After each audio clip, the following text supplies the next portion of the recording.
Chapter 12. What about the electric chair? Tuesday, January 8th, 1935. The next morning seems just like normal, with Natalie watching the sunrise and then asking for lemon cake, and my mom telling her she's a silly sweet pea and she can't have it. My mom has a little slip of paper Mr. Purdy gave her taped to the icebox door. Twice now she's asked my father how early he thinks she should call. I hurry past the Madamans on the way down to the boat for school. The fog's in and everything's gray. The foghorns bellow deep, low notes. First one end of the island, then the other. When I get to Trixel's, Teresa Madaman sticks her head out. "Moose, can I come with you?" "To school?" I ask. "Don't you have kindergarten at the Cacone's apartment?" Teresa ducks her head back inside. "Janet, I'm sorry. I have to go to school with Moose today." I hear her yell. Janet is B. Trixel's daughter. She is the same age as Teresa, but that is the one and only similarity they have. "Mommy," Janet whines, "Teresa's escaping again." "Teresa, you can't go out. I told your mommy I'd look after you. You know that," I hear B. Trixel call.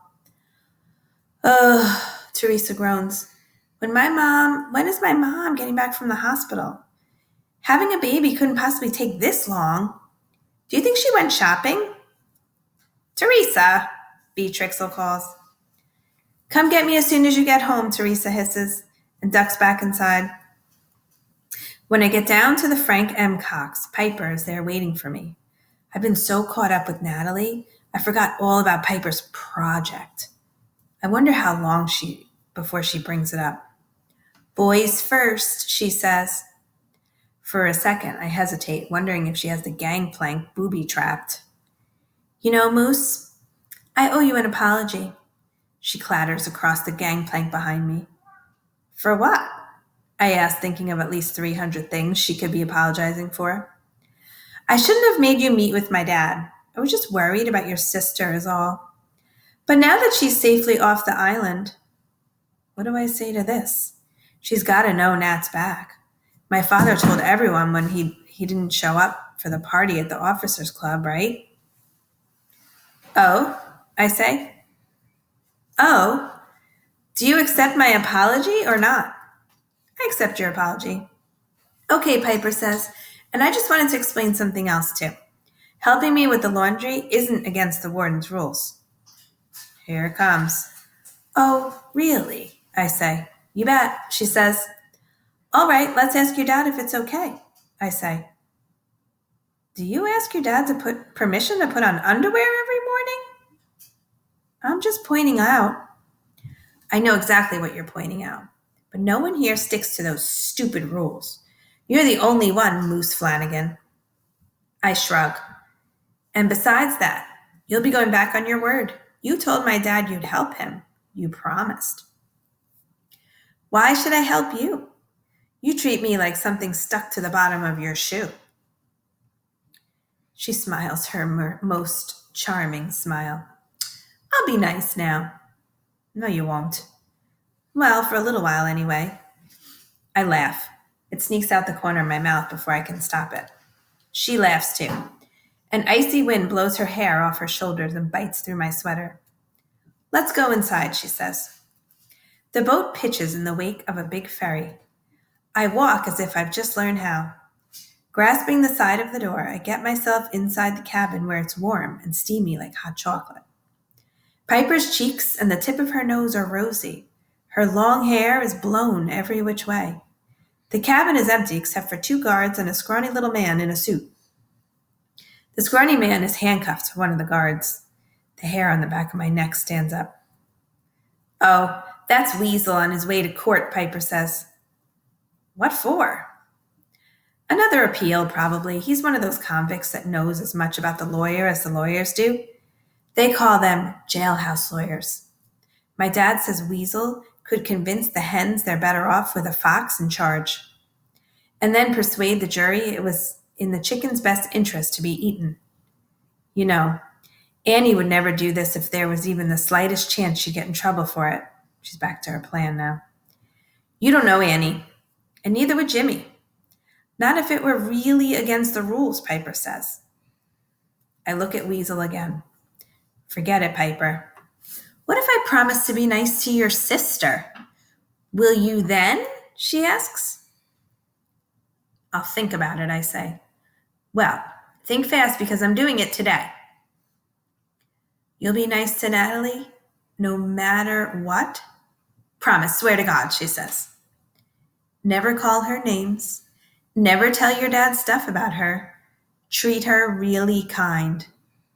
Double swear to God. She holds her hand up like someone's swearing in. I stare at her right through her pretty brown eyes. There's something true in those eyes and something false, too. I nod. All right. You'll help.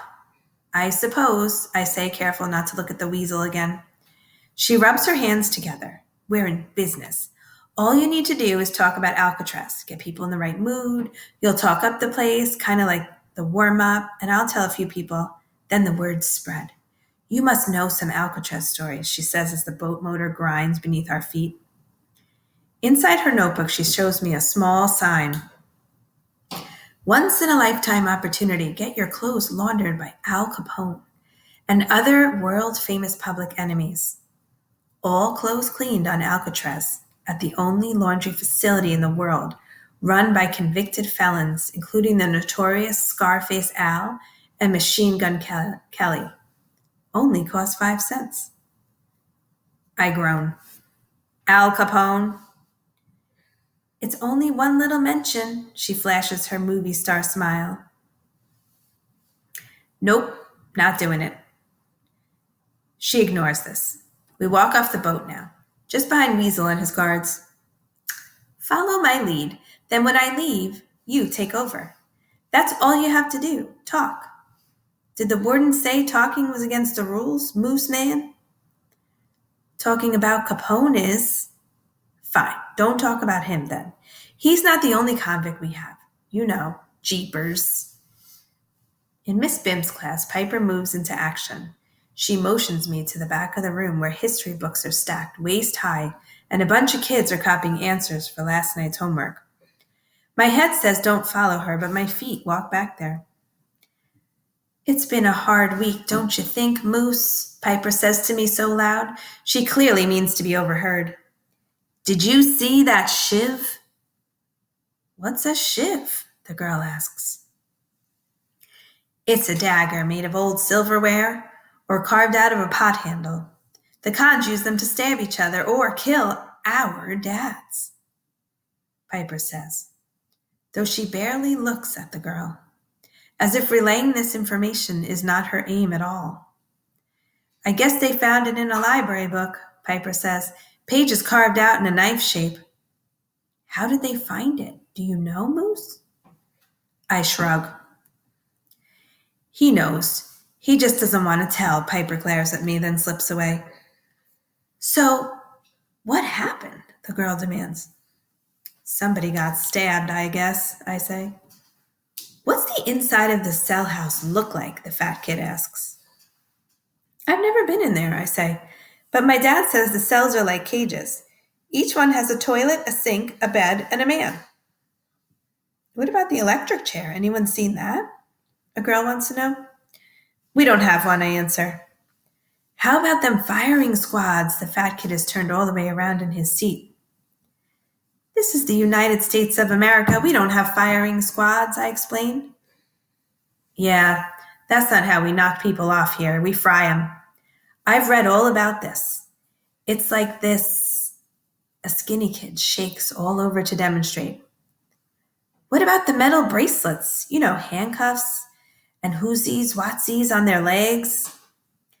I think maybe they just wear them for, special occasions. I explain. Out of the corner of my eye, I see Piper talking to Dell. If he goes for this, everyone else will too. So what happened? Scout asks.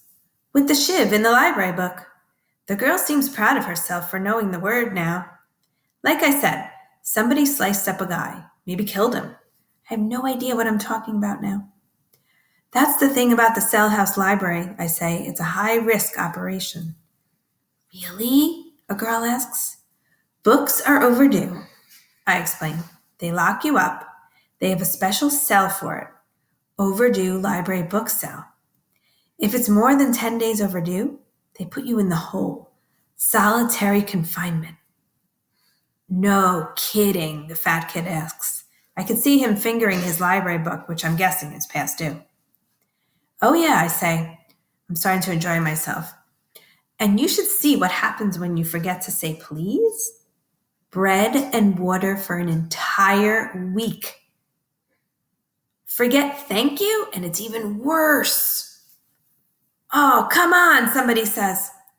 Forget to wash your hands before supper, they slap you in leg irons. Prison is a bad place, I'm telling you. Scout is biting his lip, trying not to laugh. Most everyone knows I'm kidding, but one girl isn't too sure. On the other hand, I say, we have the politest felons in America. They say please, thank you, pardon, and excuse me. If you're going to be robbed or murdered, you really want a polite guy to do it.